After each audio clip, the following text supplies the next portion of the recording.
Welcome to MMA Fancast. My name's Luke, and I am joined by first-time guest and one half of the main event of Brawl in the Berg 13 for 247 Fighting Championships, October 1st at the Monroeville Convention Center, Tobiaus Taylor. Tobiaus, welcome to the show. What up, what up? Thank you for having me. So nice having you on the show. A part of you being the main event is that it is for a title shot for the 145-pound pro featherweight belt for the 247 Fighting Championship. Super exciting. And let's start there. What's it like for you to get a title shot for 247? Is it just another fight for you? Is it exciting to be able to come in and take on sort of the hometown guy in Ethan the Wolverine Goss? What are your thoughts on this fight specifically? Yeah, man, fighting for a title in Pittsburgh, I love fighting a hometown guy. So I feel like the villain, and I like taking out the hometown guy, all his fans that are cheering for him, and I'm coming there to take him out. This is my second title fight just in my career and in my pro career. And I'm just looking to make some waves, man, So what's it like, as you said, that villain role? How long ago did you start getting that persona that, yeah, I'm going to go into another person's hometown and kind of have to be the bad guy in order to kind of mentally make it work? Yeah. Well, I mean, I like that role. It's something that I kind of developed when I when I fought as an amateur. I would go out to, different states. I fought some guys from Pittsburgh and I want to say, I think I went out to, where else did I go? Well, fighting just in Cleveland, fighting strong style guys, I mean, I'm not, they're popular, so just having that villain role, just people are rooting for me, I'm the underdog, but, I'm just going in there and I'm just trying to take them out. Like, I like that, it gives me energy. People are booing me. I'm like, all right, let's go. Let's get it, Well, that makes sense. Some fighters like the energy from the crowd in reverse, like you're saying, where the crowd is against you and kind of booing you, and that gets you energizing. Some fighters prefer the exact opposite, where they want the crowd to be 100% behind them. And, so it's kind of cool that you're in that mindset of attention, even bad attention is attention. Yeah. So that's, well, I don't really have a choice here. I'm going into Pittsburgh, I'm from Cleveland. So, football just started, you know what I'm saying? So I'm gonna get a lot of boos. Yeah. Well, the whole Cleveland Browns situation with the Baker Mayfield and the quarterbacks, we'll let all that go for another day. But one thing you mentioned is strong style. And if I have my gym right, which I think I do, that was made super popular by Stipe Miocic, right? That's his sort of known gym. So in the Cleveland area, they're kind of like big time just because of the connection to him, or? Yeah, I mean, well, strong style, they got a big gym, a lot of fighters, amateurs, pros, Stipe, of course. I mean, they've been around they've been around for a long time, but like early thousands, they were on the scene for the longest, and whenever, you mentioned that you train MMA to like somebody, just at the store, just at the park, whatever, you tell them that you train MMA, their first thought is, oh, you train that strong style? They're going to ask you if you train that strong style. Like, no, I train that Rising Dragon.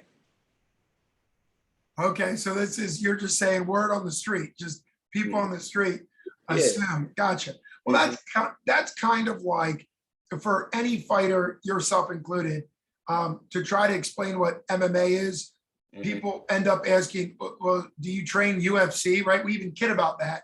But people ask, do you train UFC, not realizing that the sport is MMA and that the UFC is just one promotion, because that's a common sort of mistake people make. Yeah. Especially, guys that are kind of like casuals, they make that mistake. Like, oh, you train UFC. I mean, it's kind of like more well known now that MMA is the sport, but like 10 years ago, people were like, oh, you train that UFC stuff.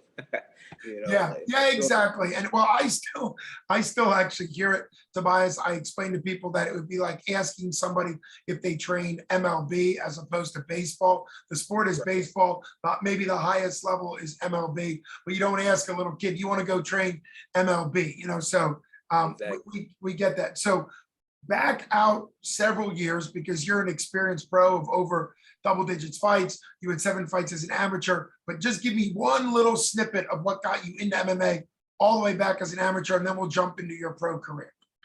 As an amateur, I always knew I was going to fight. I've been doing martial arts since I was about 7 years old. My brothers, they did martial arts. Taiwan, my brother Taiwan, who's also my coach, he's 18 years older than me. So he started off in point karate. And my brother Torrance, he kind of, that was his coach as well. And, he started off doing the same thing. I was the youngin in the gym, and I just, I wanted to come along too. I wanted to go to the tournaments and compete along with the family. And, I felt like I was constantly playing catch up, because when I first started doing point karate, they wouldn't have made that transition to kickboxing. And then when I started kickboxing, well, they were like, well, you know what? I want to start doing MMA. So it felt like I was constantly playing catch up, but it's just something that was in the family. It kept me off the streets. It kept me disciplined, and that's pretty much it. I mean, I always knew I was going to fight. Like, I always knew it was never a second, like a second thought or second guess. If I was, Well, I'm really glad I asked you that question going back to your amateur days, because I didn't realize this is a family connection. The way you were kind of brought into it was spending time with your brother. That whole dynamic of him being 18 years older and being your coach Right. and having to push you, but also being your brother is super cool. Is that still connected to the Rising Dragon MMA, or is he no longer involved? Yes, Tawan Howard is the owner of Rising Dragon MMA. I'm co-owner of Rising Dragon MMA as well, along with Alonzo Harvey. Oh, okay, fantastic. Well, there's so many different ways to take this interview. I appreciate you being so open. What's it like being a co-owner, a partner, having the business side with also having your own MMA career? Do you like how that balances, or would you kind of see it in some ways being more ideal to just be business or just be a fighter? Yeah, right now I think I'm at the point where I need to really focus on fighting if I want to take my career to the next level. The business aspect is one thing, it takes a whole lot out of you, and fighting is another thing. And trying to do both at the same time at 100% it'll take a lot out of you. So right now I just want to focus on fighting. That's my thing, you know. Makes a lot of sense. And speaking of that, you're on a 2-fight win streak. You ran into some bumps, sort of 3-4 fights into your pro career. Clearly got some things working in the right direction. Similar to actually your opponent, Ethan Goss, took on some really heavy, high level opponents, just like you did. You have a very similar pro career, fighting very high level guys, maybe a little earlier in your career than either of you kind of needed to, but you were really pushing the envelope. So what was it like going from sort of being right at 500, little bit under, to then putting together a win streak, and now you're not only above 500, you're fighting for a world title for 247? Yeah, it was, man, going when I first started my career, I lost 2 in a row. Okay. And I didn't expect to lose 2 in a row. I've been doing martial arts my whole life. Like, I expected to kind of take off right away. And that was kind of just like a reality check. Like, yeah, this pro game is real. Like, these guys, they're coming out here to fight. Like, everybody wants it. You're fighting top level guys that want it just as bad as you do. And it made me realize that I had to really up my game a lot, and I did. I had to work on my downfalls. I've been working on my downfalls ever since, make them pretty good, as well as keeping my strong suit strong. And coming from 0-2 to 2-2 to 3-2, actually fighting for my first title fight at 3-2. I lost to Isaiah Chapman, split decision. It was a controversial split decision. But just taking them wins and the losses, it teaches you lessons. When you lose, it teaches you, more than just the fight game. It's about life in general. It teaches you, like, you know, how much time should you spend here? How much time should you spend there? It teaches you about yourself, things that you probably wouldn't expect to learn outside eyes looking in, and it feels good to kind of just get my career back on track. I'm 5-4 now. I'm fighting for a title again, and hopefully, once I win this title, I get Bellator UFC looking at me, and that's the goal. Just take it to the next level. Well, that's something that we talk quite a bit. I follow as many local, including, kind of rising amateurs or pros on the way up to the ranks. Something we talk a lot about is 247 fighting championships, specifically Jim Mooney as the main matchmaker, really matches fights that matter. I mean, some fights, you know, if you're 0-0 versus 0-0, it takes a little bit of time for that to matter.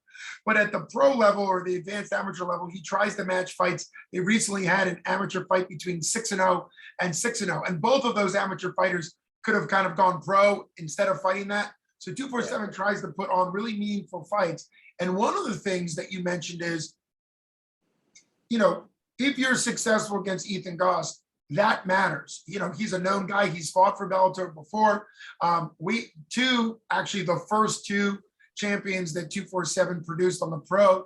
One was Kama, the Death Star Worthy, and then he went to the UFC after winning the belt and defending it once. And then I don't know if you know of this other name, but he's at your weight class, 145. John DeJesus won the belt. Yeah, he actually won it. Yeah, I'm hip to DeJesus. Yeah. So DeJesus is now living and training out of Colorado, but at that time he was in Pittsburgh, a local guy, training at Kama's gym. Took on Ethan Goss, who's your opponent, who's now the defending champ. But at the time, it was a vacant belt. Ethan lost. DeJesus had a really good day, and right after that, went to Bellator. So you are actually, you know, you're thinking very clearly that fighting for 247, fighting for a belt does matter. And it likely would mean that some of the big organizations would take note over a victory over a guy such as Goss. Exactly. Yeah. And I'm ready, man. Like I said, I've been doing this for a long time. I had my first amateur fight in 2013. I turned pro in 2015. I've got tough losses, tough fights in general, with a winning record. I'm ready for the next level. I already, you know, I feel it. My skills are there. And it's just a matter of time. And it's not even a matter of, you know, if, it's more of when, you know. That's how I feel right now. It's more of when I get there, you know. Well, that's a great, confident mindset to have, with also, like you pointed out, your first pro title fight ended in a controversial split decision. You ended up having another split decision. I don't know how controversial it was. I'm just going off Tapology. That actually started your current win streak. What was it like? Compare those two fights from the fighter's perspective. Did you feel like both of those split decisions were very much your fights? Because obviously split decisions are a weird thing. Sometimes they're so close that I think most people, even the fighters, would agree it was close. Sometimes they're not close. We've seen this where a split decision really shouldn't be a split decision. So what were your thoughts? You got a split decision loss at a bad time because it was for a pro title, but you also got a split decision win that ended up setting you up now. So compare those two. Yeah, so man, those split decisions are tough, man. And when you take a split decision loss, it really hurts. It stings because you feel like you did enough, and you know the judges just didn't see it that way.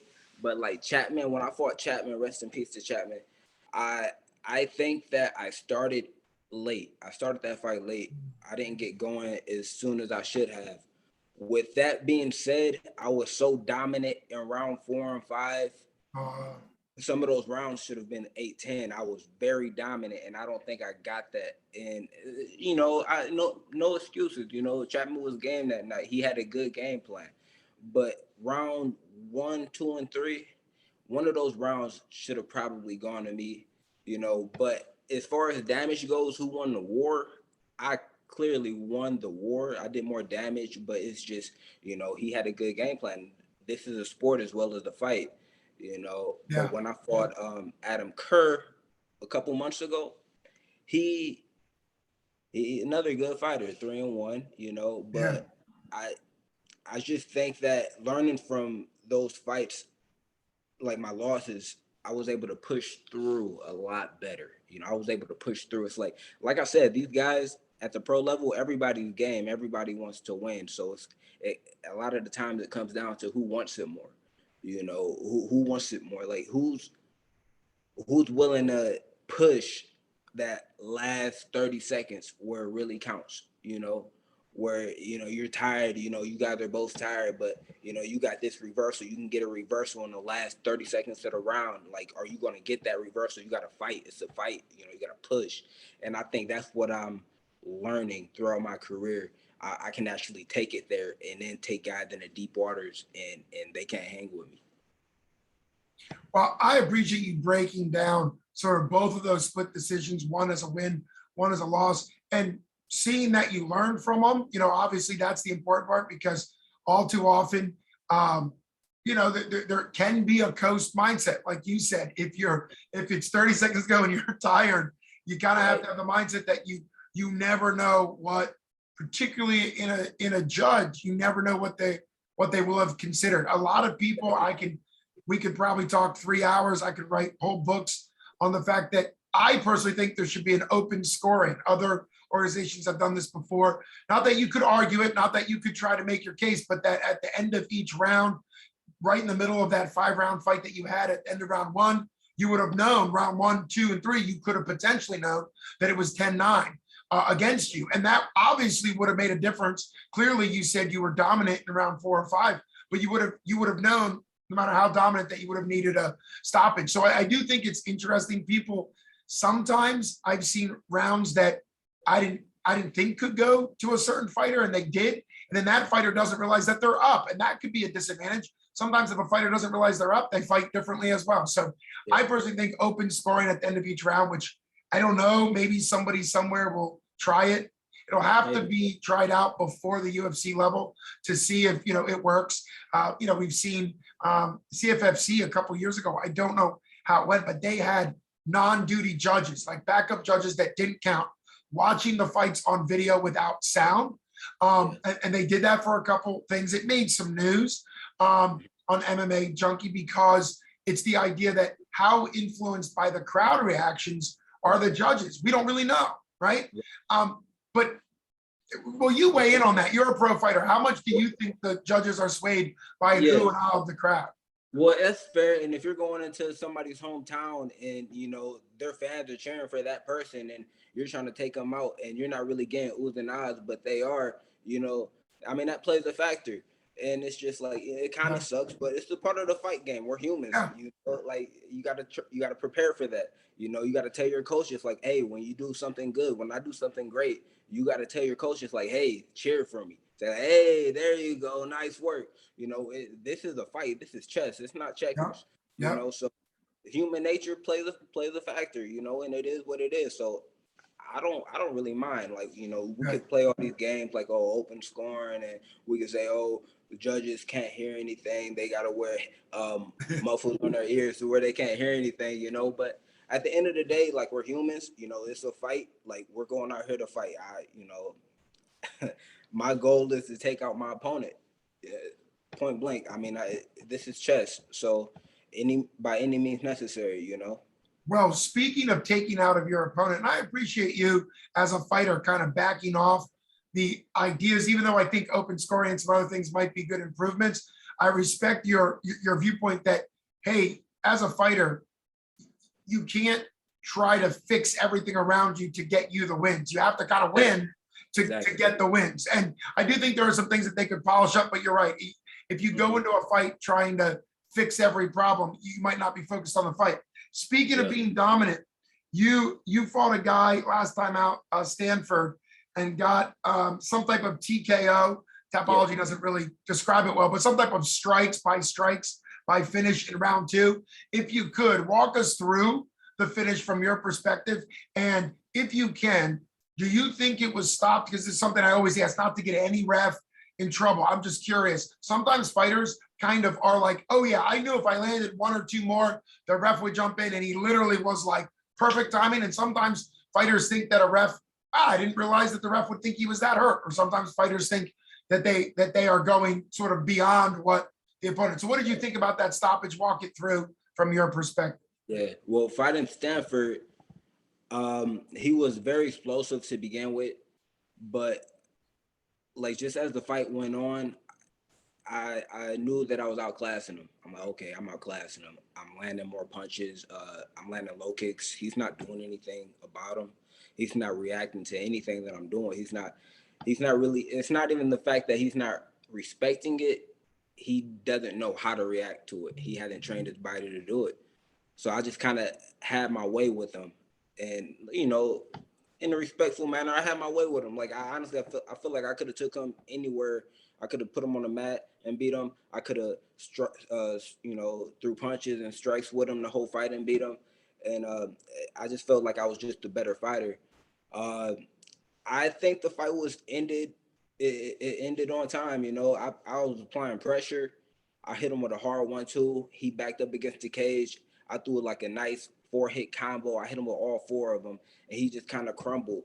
So, if you're crumbling, not defending yourself, you just got your hands up taking punches, the ref doesn't have a choice but to stop it. And I think it was a great stoppage by the ref. Well, I appreciate, like you said, you're being respectful. Part of that respect is to say that you knew you could win anywhere. I mean, that's not every fight. You could be in a fight where you suddenly realize, I better take it to a spot where I know I'm a little bit better. But I think you said it in a respectful way. And I also think it's important to, on both sides of taking punches and giving punches, because one of my favorite fighters, I mean, he really revolutionized footwork in the Dominator, Dominic Cruz. He had that fight where he was taking punches and then decided to blame the referee, Keith Peterson, and come up with a lot of colorful blaming of Keith Peterson. And he probably, from his perspective, was right. I'm not saying, I mean, he's a legendary champ. I'm not saying he didn't have points, but he was taking unanswered shots in the face. And it's one of those things where, in his perspective, he should have been given more time until he was completely unconscious. But just so everybody knows, that's not the referee's game plan, to let a fighter go until they're completely stiffed up, So, exactly.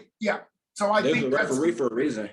They are. Otherwise, everything should just be a street fight, because you wouldn't need, when the guy's completely limp and motionless, then the fight's over. That's unhealthy. We don't want it to be that. There are times, we've seen it. We just saw Usman lose in sort of the most dramatic way. But when you look at something like that, that fight was over with or without a referee because of how rigid up it is. But I think the reason why referees are important is because there's those gray areas where a referee, we've seen Paul Harris get fired from the UFC because he was holding submissions after the tap. That's why you need a referee, because the referee had to pull him off. Otherwise, somebody could have really hurt their knee. So I think the referees are there to make it a sport, because when people argue that MMA is just violence, it's not. Just like football has violence in it, it's a sport. If you didn't have the penalties in football, then it would just be violence for the sake of violence. Same thing with MMA, but there's rules. We saw a belt change hands. I wasn't a big fan of Aljo winning a belt off, taking an illegal knee, but those are the rules. And that's kind of what needs to happen. Otherwise, it's not a sport, So it is kind of cool to get that mindset from you. Well, let's focus on this as kind of a nice wrap up. It's always great to talk to everybody, particularly somebody like you, who's learned from your amateurs, learned from your pros. You're at a spot in your life where you're ready to refocus and kind of take it. Both you and Goss are looking to up the record, and I think you're both in a very similar spot in your careers. Both have been in the game a long time, so I really do think it's ideal matchmaking for both to take it to the next level. But what for you do you think would make October 1st most successful to you? Like, what are you looking for yourself the most? It could be a prediction, or it could just kind of be your mindset coming into the fight. I think October 1st, what would make me the most successful is just walking off the cage with my hand raised, by any means. I think nice knockout, first, second round, UFC going to be calling. I think, a decision, PFL, Bellator, they might be calling. But I know UFC likes finishes. I think any type of W, any type of win is going to be a good night for me, though. An ugly fight, a quick fight. I just got to get the W. I think that's a solid mindset. I really appreciate, even as a fighter, recognizing that yes, winning is the most important. You got to get a win. Even who was it that got sort of made fun of? John Fitch, I think, got sort of, the UFC didn't really like him because he went on this really long, 18 win streak, but it was mainly decisions.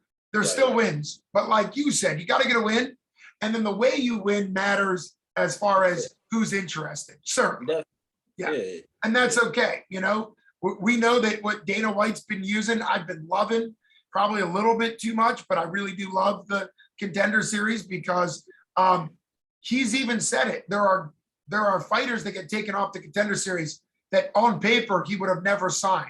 He just took a guy that was 32, and he said, a couple of years ago, he would have never even looked at a 32-year-old ever. Didn't matter how good, because they just thought that was too old. And now by watching them live at Contender Series, he's able to kind of see, well, this does matter. And so I would actually throw out to you, you get a win, the UFC might be calling for a late replacement Contender Series, because that's still ongoing. And that's something we see Bo Nickel getting a repeat to build up more experience. So we've seen fighters fight on the Contender Series with almost, last minute type stuff coming off a big win. So and that's not, that kind of sucks to hear about 32 being old for MMA, because that's really like your prime. I'm 29 going on 30, and I still feel young. I feel like I felt 10 years ago, and I'm a lot better of a fighter mentally and physically. I'm stronger, I'm quicker. So to hear that, it doesn't feel good for me. But, on the flip side, all I can really do is just, finish guys, win in the best fashion possible, be entertaining. Because, I've been doing this for so long. I'm at a point now where it just feels like it's either now or never, all or nothing. If I'm not winning, then I'm not going to get signed. If I win, then these guys, Bellator, UFC, they need to start calling, stop playing, because I'm finishing these guys. I'm putting on great shows. I'm a fan favorite, Well, one thing I'd say is I think, because that was just last week's Contender Series, I think Dana said that about a 32-year-old to say that Dana's mindset is now changing. So I think you're in a good spot. We've seen fighters, Kama Worthy, I believe, was in his maybe 34, 35 when the UFC took him because of an incredible knockout that actually happened right in front of me. I was on the other side of the cage doing commentary of Adam Ward, who was a Bellator veteran. And both fighters were at a point in their career where they kind of needed a big signature win to get to the next level. And unfortunately, that wasn't Adam Ward. And he kind of ended up retiring after the fight, and Kama went to the next level. So I do think, as you pointed out, it used to be this mindset that fighters would have to be young. But I think, to your point out, nutrition has changed. We've seen, I love bringing him up on interviews. Glover Teixeira is 43 and is still a top 3 fighter, probably could still be the champ, may be the champ again. Exactly. And then you got to take account 2020, nobody was fighting during that time. Right. I've got maybe one fight. I average maybe one fight a year from since 2015 to now. And I'm really trying to get more active for that reason, knowing that I'm 29, going on 30, and knowing that, okay, I'm getting older now. I really only have about 6-7 more years of fighting left in me before I'm like, okay, let me just hang up these gloves, call it a day, just be done with it. Well, Tobias, we've also seen two things on that. We've seen, I think, in the fighting world, as bad as people not fighting for at least a year, I think in a lot of fighters, it helped them recover injuries that they had been ignoring, because you're kind of always ignoring some injuries. So I think some fighters really recovered.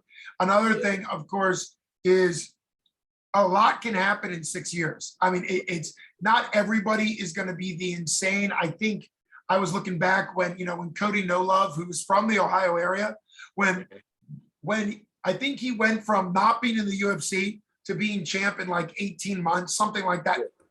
It was really quick. It was really quick. So really 6 years, like you're pointing out, it can seem short, but if that's 3 fights a year, that's 18 fights. That's an entire legacy in the UFC. Usually, in the first 10-ish fights, a fighter kind of figures out where they're going to be in the UFC. Of course, we've seen late pushes by fighters that kind of peak later. But I do think it's really exciting to know that 6 years.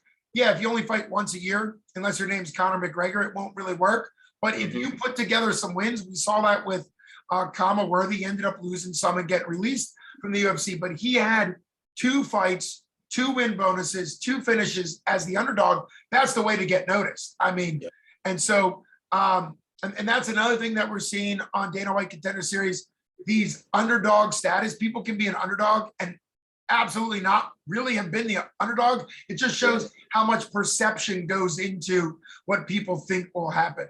And I think that's a reminder on our psychology, in the sense that I was just watching a highlight from 10 years ago, a big Roy Country, Nelson knocking out Chet Conga. And it was the idea of if you just looked at them shirtless, you would think there's no way a guy who has abs on his muscles would lose to a guy with a pot belly. But it does show that, yeah, it shows the fact that we need to let the sport show us who's better and not assume we know. And I think that goes a long way.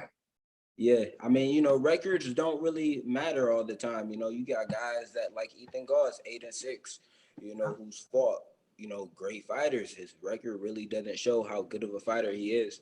I think same thing with me, 5-4, but my record really doesn't show the type of caliber, you know, the type of fighter I am. You know, I think I'm a great fighter. I think I'm better than my record shows. And, you know, I'm on a mission to prove it, you know.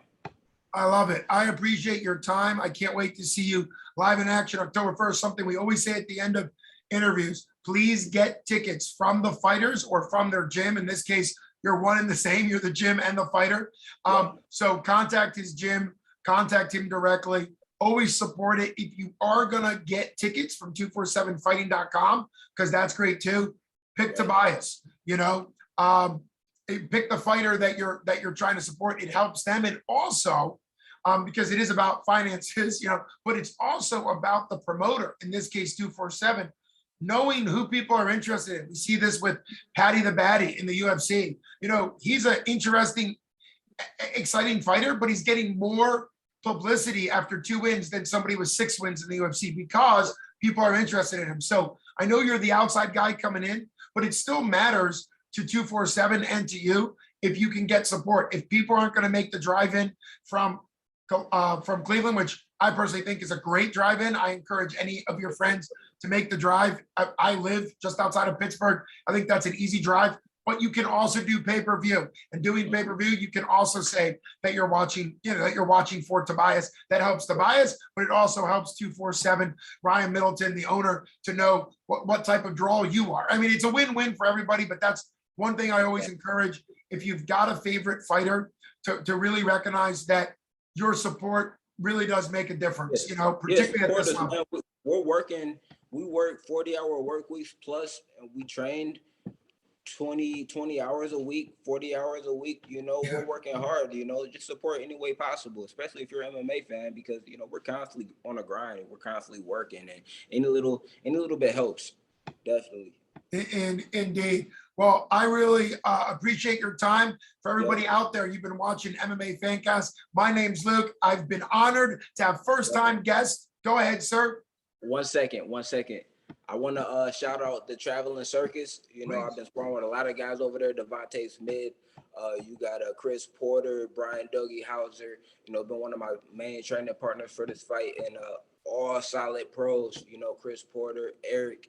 You know, good fighters. So shout out to them as well. You know, they've been helping me out, and I really appreciate that. And you already know, shout out to my gym, Rising Dragon, Real Pro BJJ in Fairview, all around. You know, shout out to everybody. Well, before I let you go, because you brought up a great nickname, the Traveling Circus, tell me about that. Devontae Smith jumps to mind. He actually fought Kama Worthy. That was Kama's big knockout, but also Devontae's a known guy, a big UFC fighter. So did you give them that nickname? Tell me a little bit more about the Traveling Circus. Well, no, the Traveling Circus is the name that he came up with. You know, he brings guys together, and they travel pretty much around the city. Okay. And, he was traveling around the country for a little bit, you know, going to different gyms to train. And it's his own fight camp, and he puts it together. And, you know, he invited me to come spar with his guys. You know, iron sharpens iron, and, you know, just great fighters, just making each other better, you know. Well, I think that's thank you. And the guy in charge, or the guy that put this together, is that Devontae or another? Yeah, Devontae put it together. Yeah, and I think that's really, really cool. As a former coach myself, and also a track coach at the collegiate level, it has nothing to do with MMA, but it makes me think of like how cool it is to see somebody like Devontae, yourself, understand that putting the right camp together matters. And there was this boom maybe 10 years ago of the mega camps, and I've got nothing personally against Jackson Wink or any of that, but I think one of the things that made them good about a decade ago was they got the pieces together. People would get there and get better. But what I think is cooler, I think what's more exciting is people like Devontae Smith, yourself, we already mentioned Stipe and others who make it work for themselves, bring in people, whatever it is, because I think in a way that personalizes the environment. And like you just listed off 6, 7 guys that you feel personally connected to because you're in their group and you're training with them, and iron sharpens iron, as opposed to going to a mega gym with 200 fighters. So I think that's just a different environment. Yeah, you go to a mega gym and all these guys are all training together. Well, who are they going to fight? You know, you're fighting a guy that you trained with just a couple months ago. You know, I think the individuality of these gyms really needs to. I think guys need to just start kind of training with their own group, their own tribe. You know, that's the way to go. That's the way I want to do it. I don't want to go to Jackson Wink or AKA or American Top Team. I'm cool on that. Give me my guys here in Cleveland, and let me shine with my guys. Well, I think that's a perfect attitude. It works for you. We've seen, again, not throwing Jackson Wink on the bus, but this is a decade ago, but we saw the damage that it caused between Rashad Evans and John Jones. Rashad Evans was the champion. He was the known commodity. He had every right to believe that the gym would be behind him and maybe farm out the new kid, send the new kid someplace else. And of course, they went with the new kid. We all know John Jones obviously is the better fighter. I mean, we know that. That's not throwing shade at Rashad Evans. It's just the reality. And the coaches supported who they thought was going to be the better fighter. And it created a nasty split, which, to your point, probably it didn't really need to happen if people stick with a smaller group, a smaller pod of fighters where they feel comfortable and they really have a brotherhood where it's not going to create those enemies. People think that you got to jump around and go to these super gyms to get better, to get recognized, but all you got to do is have guys that are good in individual skill sets. Yep. You got to win fights. If I'm grappling and doing jiu-jitsu with black belts that aren't really known in the MMA world, never had a fight, but they're still black belts in BJJ, well, they're still going to have me my ass like 90% of the time.